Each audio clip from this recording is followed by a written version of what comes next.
Welcome in, everybody, to another episode of 410 Sports Talk. I'm James Haskell, along with my co-host Glenn Martin and DK in the background. We are so excited on a Tuesday night to be live here with you guys. Talk Ravens talk. Glenn, how are you doing this evening, my friend? Doing well. Watching the O's take it to the Bronx Bombers in New York. I remember not long ago, doubters were saying, let's see what the O's have to say when they play the big boys, as they called them. Well, just you put them in front of them. You put a team in front of the O's, and they'll make quick work of them. I don't care who they are. So shout out to the O's, and yeah, it's a good night. How about you, Jimbo? How you feeling? I've got a good night as well. I'm excited for this week, and yeah, looking forward to it. Got a nice build up to doing 31 this Saturday, and I'm pumped about it. Yeah, I'm doing good. I'm really excited.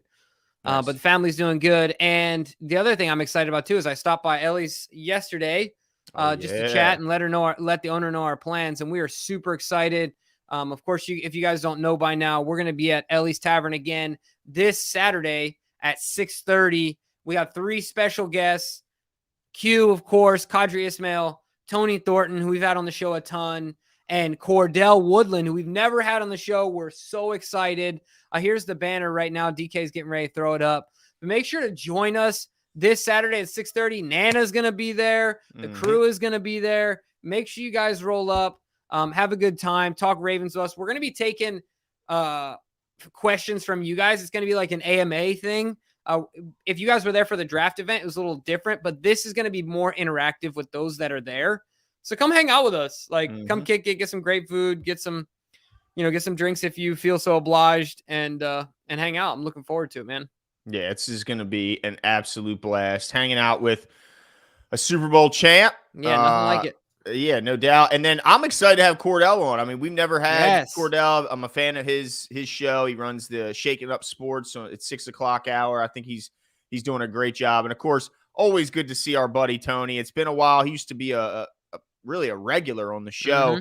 But his hours changed. He has to be up too early. Tony got to be up too early, man. You know what I mean? So it's nice to see him. It's been far too long, and I know he's pumped about this season, being the super fan that he is. Yeah, let me tell you what. Quickly, Cordell Patterson might be the most valuable member of 105.7. Who's that? Cordell? I know. Yeah. He's everywhere. I mean, the dude has really established himself as a mainstay wasn't he like an intern for Vinny or something like that? I don't know how he started off, but I know he's the Ravens insider, during the season, which is super.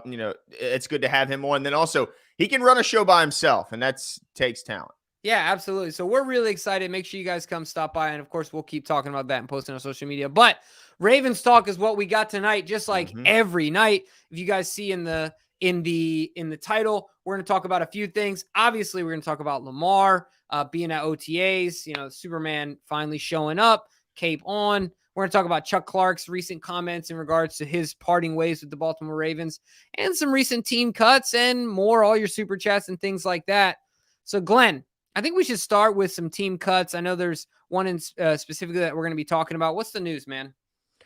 Yeah, they've made 2 moves in kind of connection with one another. The Ravens have. They've waived outside linebacker Dalen Hayes, who was a draft pick by the Ravens just a couple years back, I believe in the 5th round out of Notre Dame. And the corresponding move, they signed quarterback Josh Johnson, who is now making his return to the Ravens. He's he's a record holder, Jimbo. He's been on 14 different NFL franchises, which is an NFL record, some of which he's been on multiple times. Last seen was with the, I believe, San Francisco 49ers, if my memory is correct. And but he was when he was last here, I got to say, Jimbo, Josh Johnson in a pinch. I mean, he had a 3-touchdown game after really just getting here. So what do you, I guess first we'll start with Dalen Hayes, just a draft pick 2 years ago, had a lot of, I mean, he was a 5th round pick, but it has as much excitement as you could around a 5th round pick. What went wrong for Dalen Hayes to be gone after just 2 seasons of injury ridden? He played 4 snaps as a Raven. I think that was a big part of it. He just wasn't healthy, wasn't ever healthy. And I think that was probably his biggest obstacle, but outside of that, I was excited about him because I felt like he could be an all heart, all motor type guy. And if I'm not mistaken, wasn't there one preseason game where he flashed?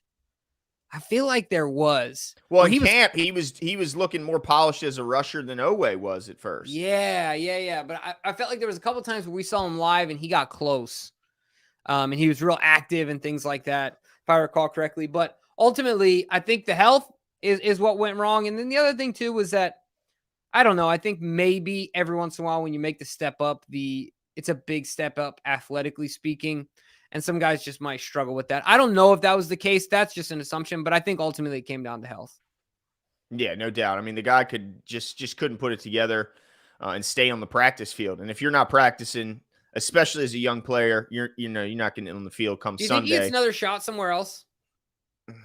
Man, I just don't know what other teams could have seen in Anything, such a right. yeah. I mean, it was so brief when you would see him on the field before he was out. The only way he does is if somebody in an important position on another team absolutely loved him coming out, or had a relationship and was maybe on Notre Dame staff and is now on an NFL staff. That's the only way. But other than that, I think it's going to be a long shot. He was an older guy, if I remember correctly, when he was drafted, which doesn't help either because it shows that it's probably not a lot of growth coming.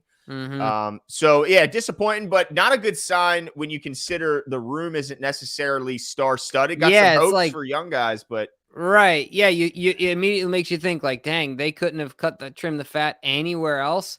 They had to go here is where they decided to do it. And yeah, that's a great point. I wonder if they're seeing anything or getting, really excited about a Jabo, but even then that wouldn't affect the depth.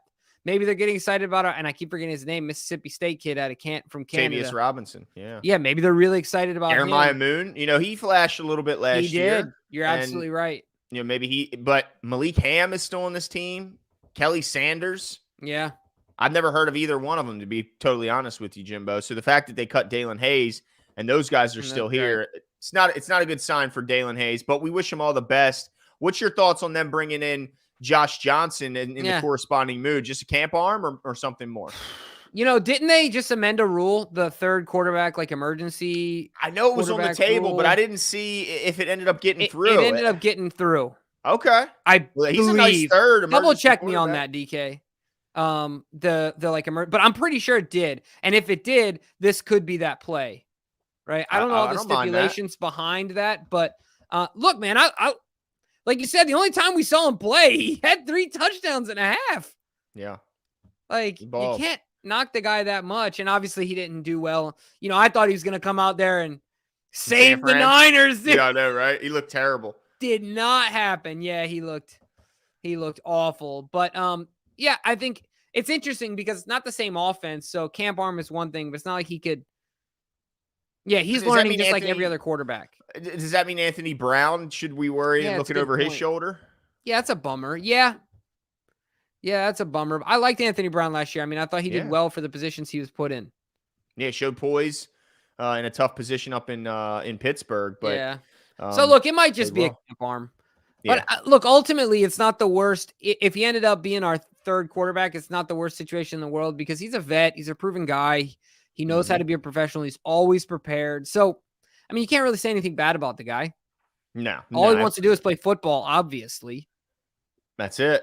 That's all. And he's also, if I'm not mistaken, the same guy that on the sideline always has his helmet on.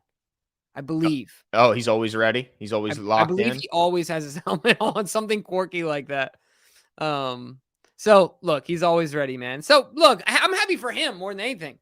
The dream lives on, dude. Good for him, yeah, no doubt. Now let's transition into a topic that I think I was a little surprised to see floating around social media. Former Raven safety Chuck Clark most recently was traded to the New York Jets after requesting that trade last season, ends up playing more defensive snaps as a Raven than anyone last year before ultimately getting his wish and being traded to the New York Jets. But Jimbo, he had some interesting comments in his most recent presser when asked about why, and I guess the timing of when he left here. Let's see if I can get. Can you hear it? All the way up. Yeah, I saw it coming high up that last year, and they wouldn't do it last year. And so we finally kind of got to an agreement throughout the year, like, okay, when the year is over, we knew what was going to happen. So I was ready to get out of there. Why? Just the situation that I was put in, and the things that were said to me, and the position that I felt that I was on the team, I wasn't being respected at the time. So it was time for a new change. Okay. What's a new change? What's an old like? What is that? It's like when you call someone a stupid fool. Have you ever met a smart fool? Only it's like, some hey, lucky you fools. stupid fool. It's like, okay, are you stupid or are you a fool? Yeah. Like, what's a new? I'm just giving Chuck a hard time, right? Like, I'm time for a new change. It's just time for a change, Chuck.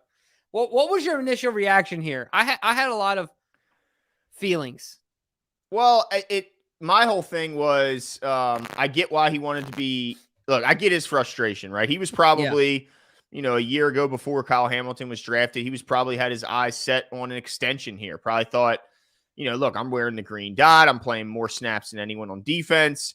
Versatile player. He probably was blindsided by the Kyle Hamilton draft. And, the NFL can be a tough, cold business sometimes. And I think kind of he saw that. But I was still a little surprised by him mentioning that he felt disrespected. And mainly the reason why is because he was just talking not long ago. I'm trying to find the quote here about, his, being a Raven and how he said, this is the team that drafted me, or, this is where I started. I feel comfortable here.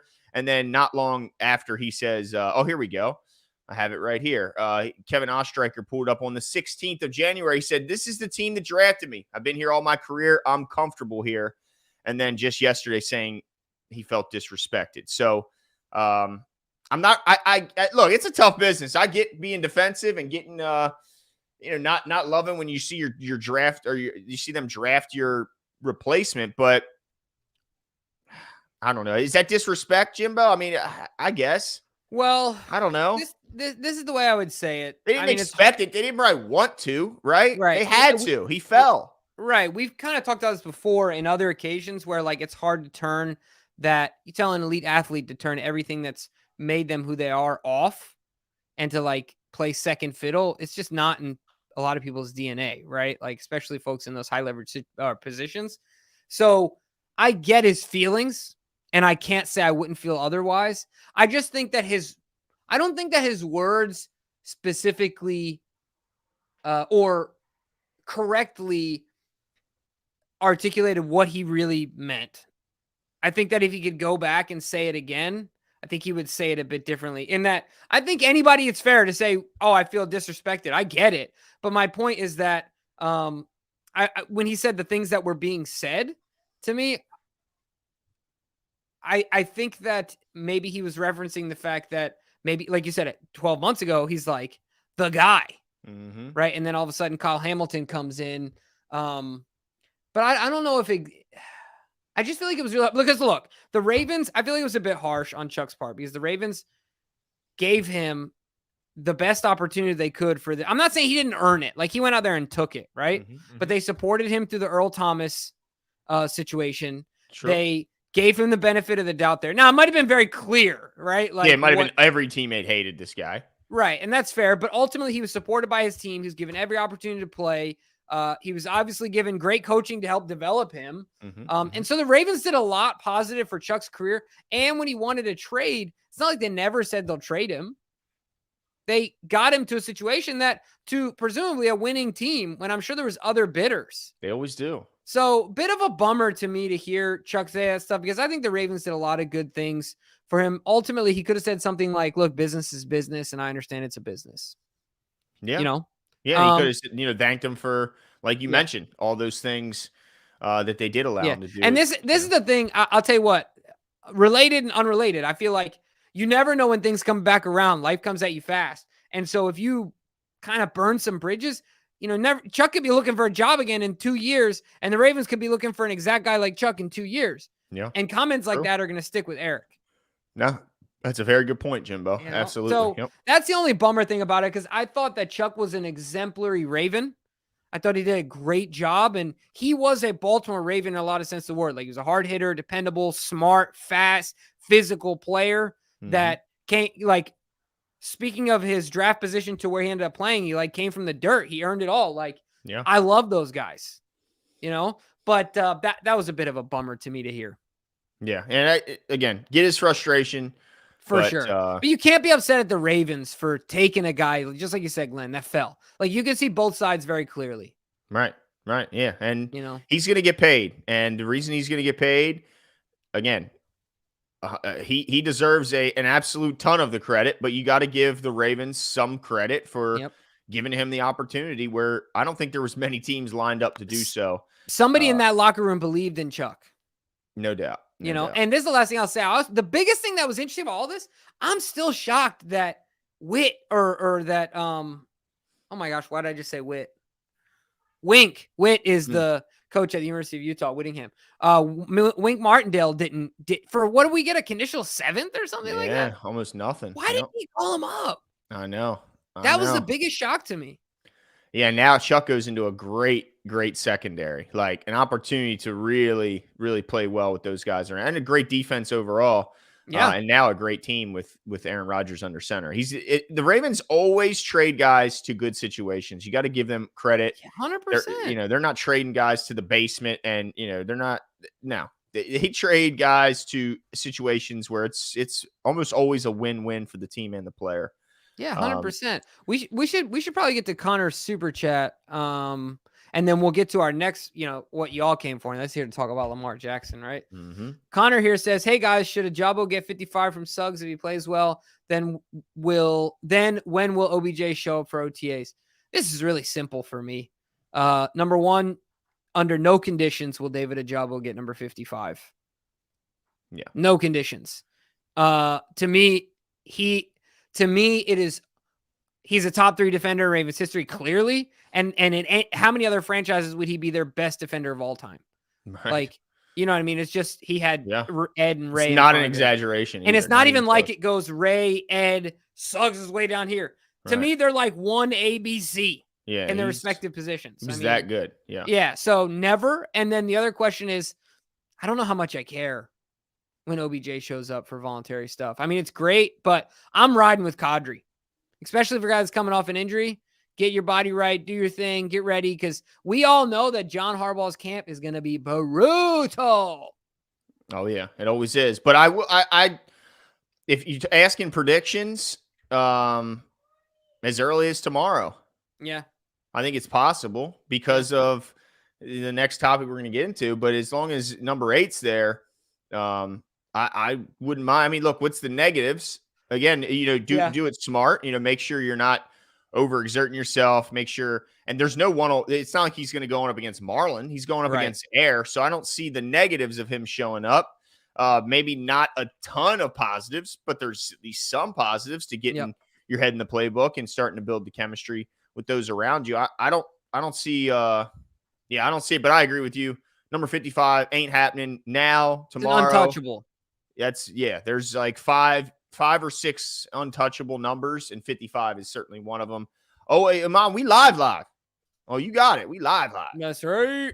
No doubt about it. All right. Well, let's get into it, Glenn. Without any further ado, we're here to talk about the one, the only Lamar Jackson. He's arrived and he's in town. Hallelujah. Hallelujah. Thank goodness. Yeah, absolutely. We're surprised, expected, right on time. Where you at?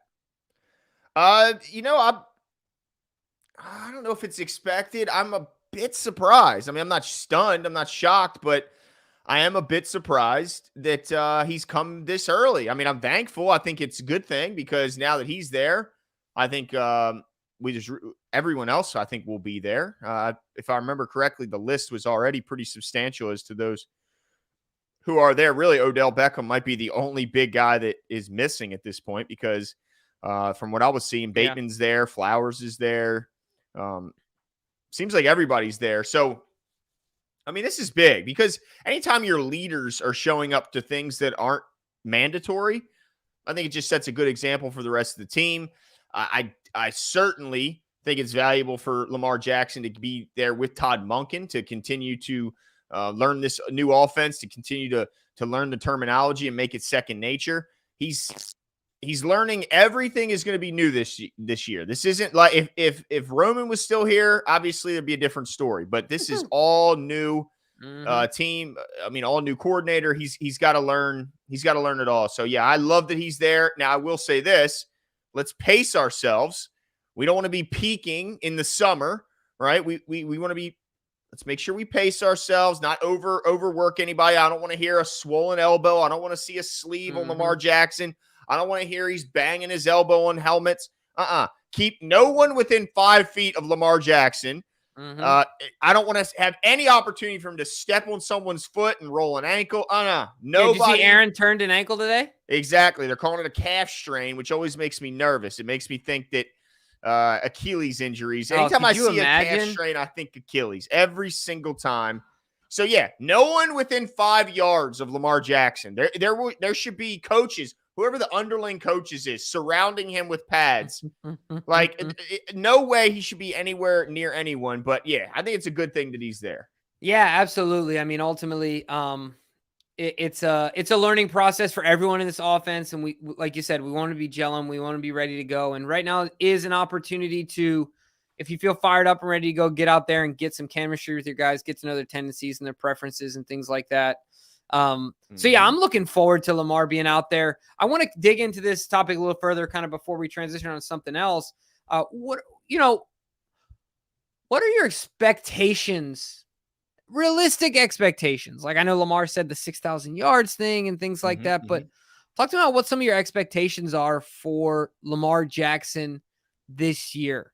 Like, what are you expecting to see out on the field? He hasn't finished his season in 2 years. Right. Totally different offense. And now he's got the Brinks truck at the house. Yeah. I think the distractions of the contract being behind him are going to be a huge, huge benefit for Lamar. He's going to be able to focus on playing only and not have to worry about being an agent and just be a player. So that's number one. I think that's a huge deal. Number two, Todd Monken is going to make a massive statistical difference for Lamar Jackson's passing numbers. It's going to be absolutely huge. And here's why. So many quarterbacks around the league at this level, as well as college, are benefited by yak yards in a huge way. The Ravens were the worst team in the league with yak yards. I mean, they didn't throw it to their running backs, which are usually huge contributors to that category and can turn a negative 4-yard pass that's behind the line of scrimmage into a first down at any time. How many, there's so many, if you pull up the stat sheet and you could see Tua Tagovailoa throws a 60-yard touchdown to Tyreek Hill. And that's all you see on the stats, 60 yards for Tua and a touchdown. And then you actually watch the play and you see it's a 2-yard hitch route that Tyreek Hill made 3 guys miss and turned a 5-yard play into a 60-yard touchdown. But all it looks like on Tua's is a 60-yard touchdown. That could have been 60 through the air, right, or on the with the feet of Tyreek Hill. That boosts stats like crazy. I mean, I always talk about Geno Smith got that so much at college, running in West Virginia, where all he would run is these little shovel passes to Tavon Austin, which were basically jet sweeps, but except they called it a pass because he shoveled it to him. Yeah, just rocket it, And then, his numbers look crazy. I mean, Geno's passing numbers were insane. Meanwhile, he's throwing 2-yard little underhand shovel passes that go 60. His numbers will be benefited solely by the introduction of passing it to the running backs, the yak yard improvement because of Zay Flowers, Bateman being healthy, and OBJ is going to be massive. Likely will have an opportunity to get in space and shine. We know what he can do with the ball in his hands. Mandrews is the same way. I just feel like the guys being in space, Jimbo, with the ability to make people miss and get yards after catch is that alone is going to be a massive increase. It seemed like every time Lamar Jackson, he had to throw it for as many yards as he wanted to get because guys weren't getting nothing with their feet. Yeah, I think that's a great point, Glenn, and I'm excited for those things as well. I think I agree with all those things, but I want to discuss some areas of I have a bit of trepidation, a bit of concern And I don't know if they're valid or not. So I kind of want to talk through them with you. All right. There's a couple things I've been thinking about. One, so like we've seen Lamar in a pro style offense in college and he ripped it up. Like Lamar Jackson was a cheat code in college that was beyond measure. It was stupid, right? So this is why my concern may not be valid. But is there any concern around I always get concerned when Lamar Jackson is east-west holding in the pocket. Back and forth, back and forth, back and forth, back and forth. Any concern around a less programmatic offense, Greg Roman's offense being much more rigid, and this offense seemingly being much more open? Any concern that all of that stuff could slow Lamar Jackson down in some way? Like, do you see what I'm saying? I just get nervous when he's like, oh, shoot, do I run? Do I pass? Do I run? Do I pass? And then he ends up holding on to the ball, and then we have problems. Like when he was throwing those interceptions, was that early on 2 years ago? Yeah. It was early on 2 years ago. I felt like he kind of had to overcome a bit of that, and it took him a while.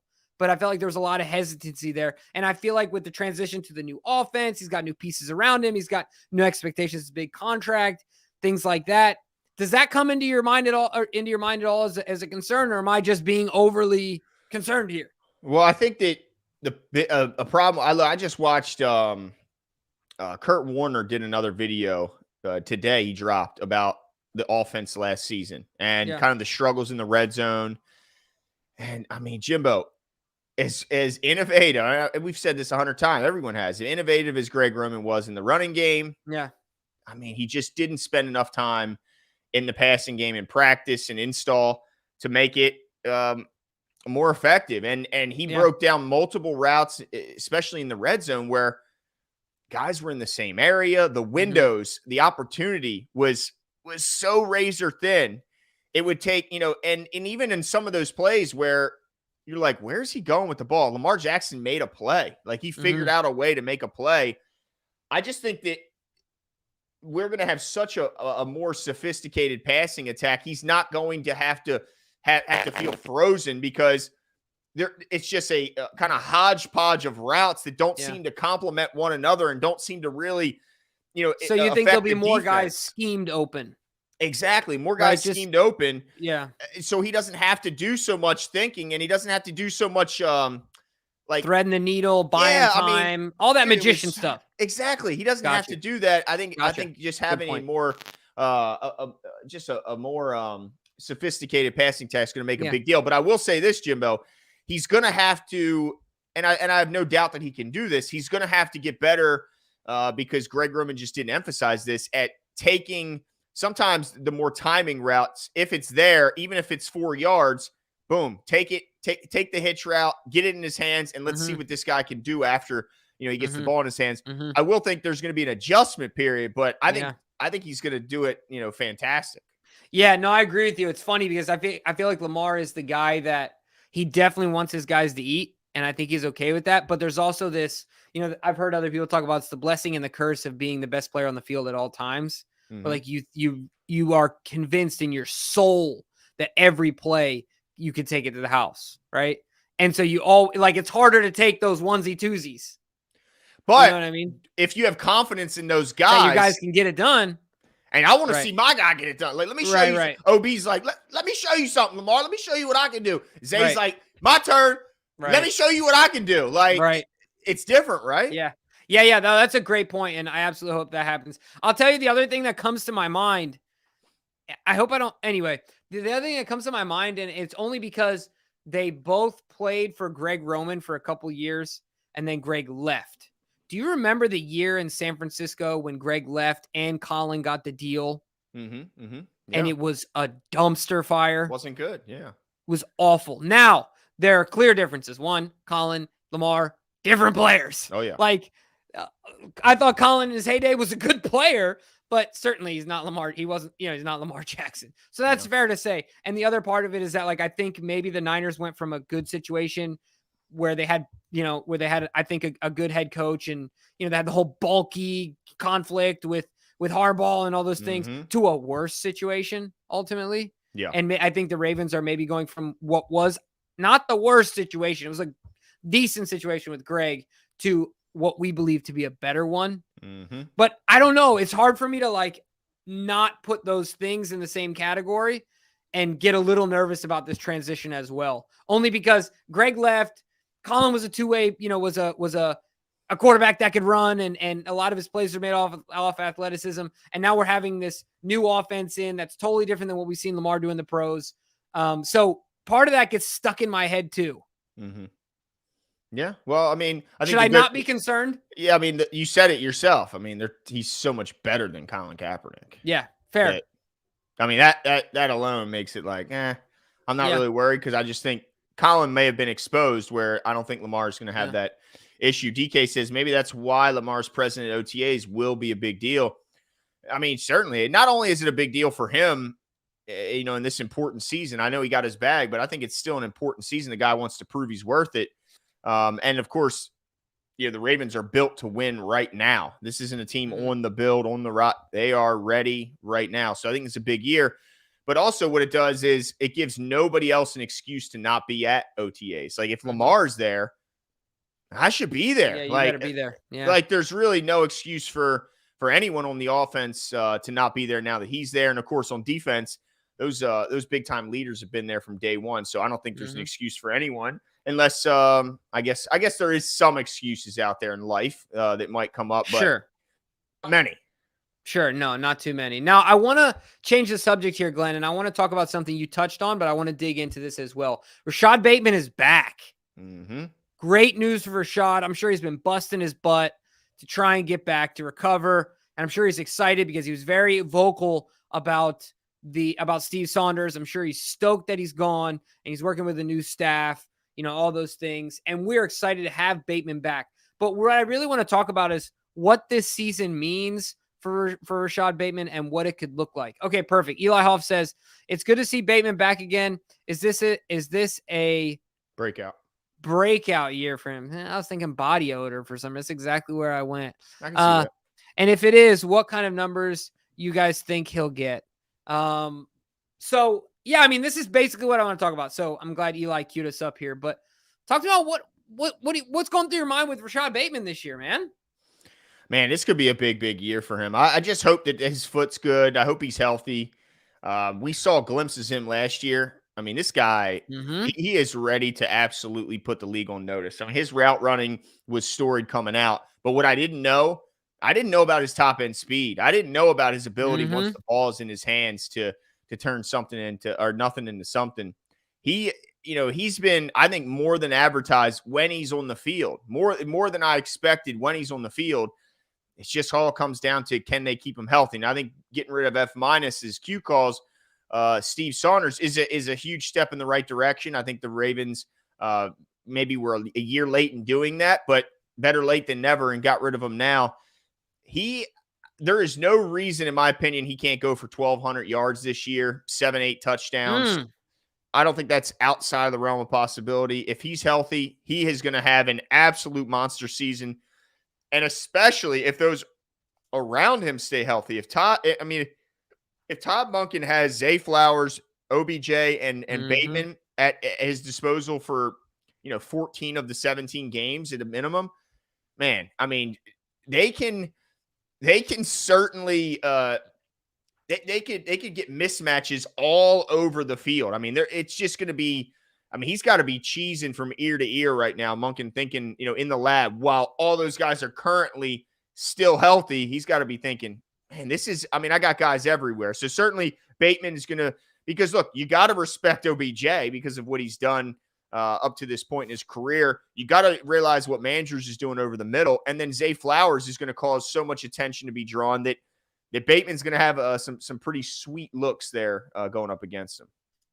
Yeah, man, it's going to be really interesting. I mean, I agree with all what you're saying, but I'll tell you, 1,200 yards, 68 tutties with all these guys Lamar's got to throw to, because I think you mentioned it, but you're not only talking about the stall of wide receivers that we have Mark, we have Isaiah, we have Kohler, we have all these backs. And so every one of those yards that these receivers are going to get, it's because they have earned it in practice, right? And then obviously on the field, because they're not just, the days of Hollywood just getting dump off passes because who the heck else are we going to throw to?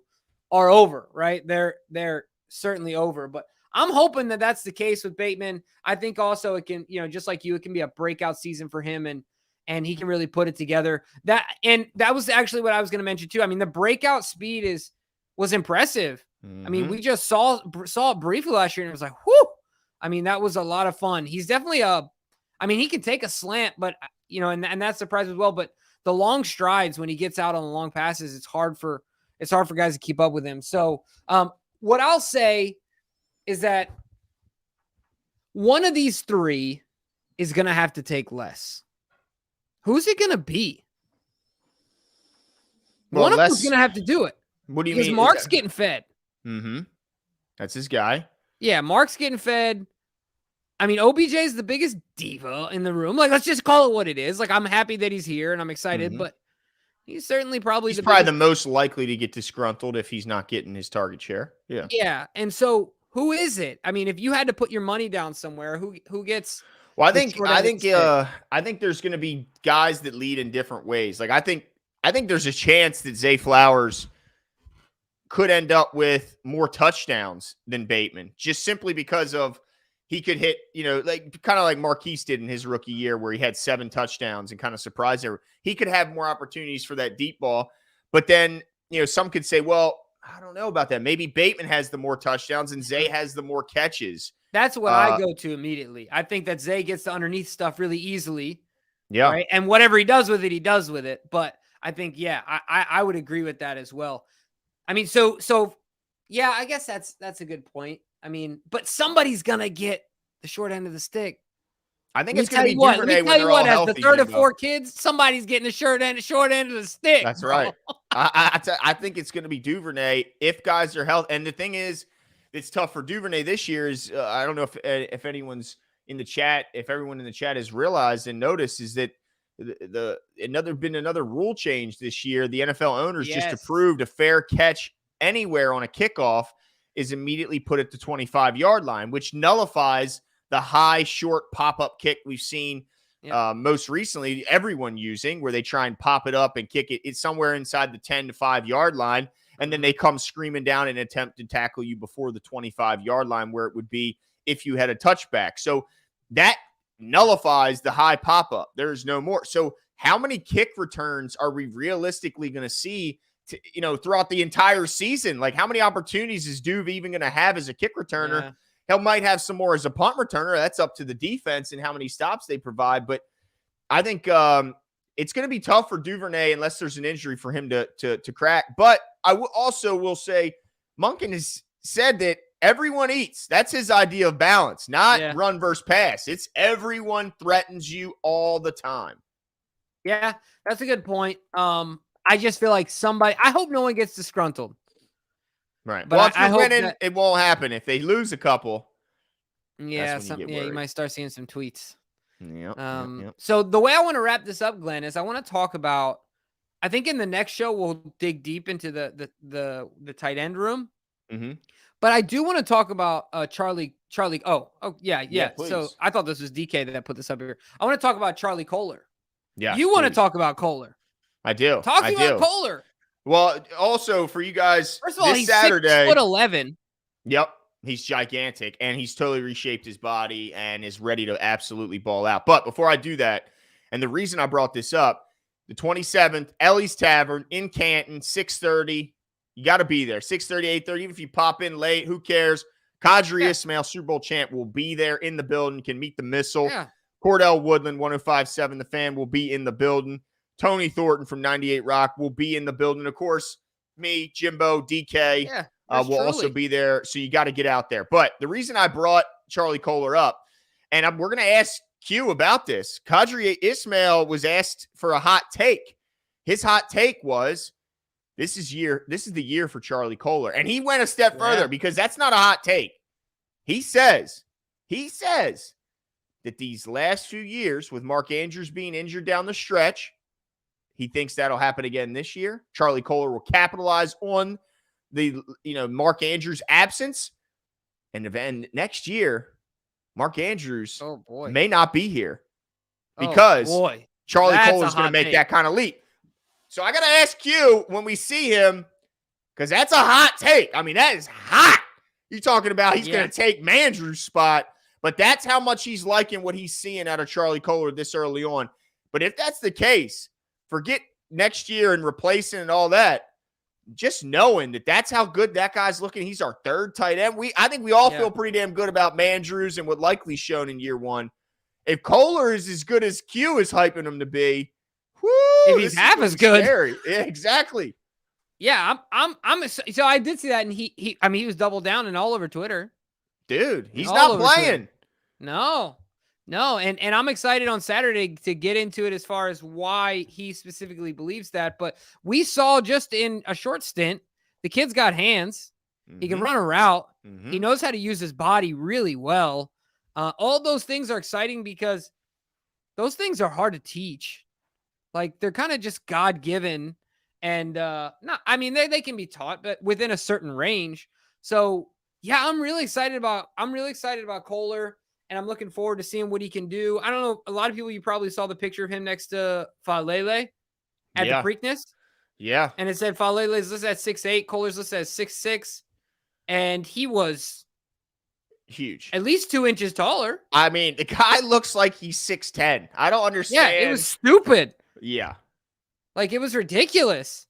I was like, dude, this is insane. But yeah, ultimately, I'm excited about this kid. I mean, he's really athletic, which is exciting, and sneaky athlete, man. You know sneaky athlete. Yeah. So I'm looking forward to it. The only thing I'll say proceed with caution, because camp is camp, and we've had plenty of camp heroes and plenty of guys that look good in air. With no jerseys on or no pads on, no helmet on, stuff like that. So I'm not saying that'll be the case with him, but let's maybe proceed with some caution. Yeah, I think part of what makes Andrews so great is his want to, his competitiveness, his physicality when the ball's in his hands. Loves it. Yeah, we got to see if Kolar embraces that physical side of football. That as a tight end, he's going to take a couple licks running over the middle. So let's just see how he does there. But I got to say, if Q, talking about Super Bowl winning wide receiver, is hyping you up as a pass catcher, that's got to feel pretty good if you're Charlie Kolar. Yeah, well, I got another take. Oh, boy. This isn't a hot take. Okay. But I think this is Andrew's career year. As good of years as he's had, I think this will be the best statistical year of Mark Andrews. Couple things. Look at what what Moncton did in college with his tight ends. Jimbo, I got to tell you keep calling him Moncton. It's just Isn't Monken. it? It's Monken. Oh, isn't there a Moncton, Maryland? Yeah, I think so. Yeah. That's got me tripping. It would be funny if he bought a house in Moncton. He should. Yeah, just for that reason. I mean, he's got the money. Dude, you should buy a house in Haskell, Maryland. Is there one? No. There's a Cordova, Maryland, where my wife's last name. Hey. Yeah. Hey. Anyway, all I was saying, you're right, Monken. Sorry. I'm going to call him the Monk. There you go. Just to keep it shorter. But ultimately, go back and look what he did with his 2 tight ends in college. It's stupid. I mean, it's just insane. And then on top of that, you said it, Mark is ultra competitive, and coming off the upsetting season that he had last year, the disappointing season for him that he had last year, I think the dude is going off this year. I mean, absolutely Super Saiyan off this year. Yeah.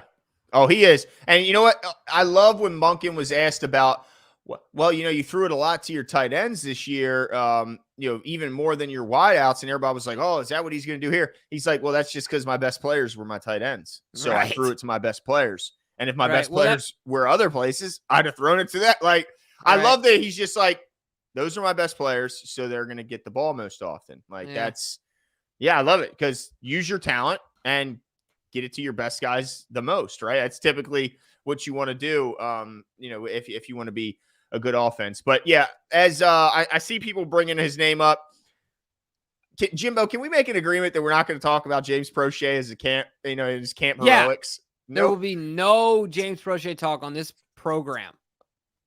None. Because unless he comes on the show, then we'll talk with James. Yeah, exactly. If he comes on the show, we'll be his biggest fan. But until that day, I don't want to hear about how he's the first one out on the field and the last one to leave, and how great his hands. His opportunity here in Baltimore is on absolute life support. Yeah, no chance. It just simply is what it is. So, yeah, I think that's it for us tonight, folks. I had a good old time. I think we talked about a lot. Got a lot in there. The most important thing is, just like Glenn said, Ellie's Tavern, 6:30 on Saturday. We're going to keep announcing it. We'll talk about it again on Thursday. Come out, hang out, interact with us, ask us your questions, talk Ravens talk. We got some great guests like Glenn mentioned. So come join us. It's going to be a beautiful night. It's a beautiful spot. Come right downtown the city, feel the vibe of the city. It's a lot of fun. So come join us.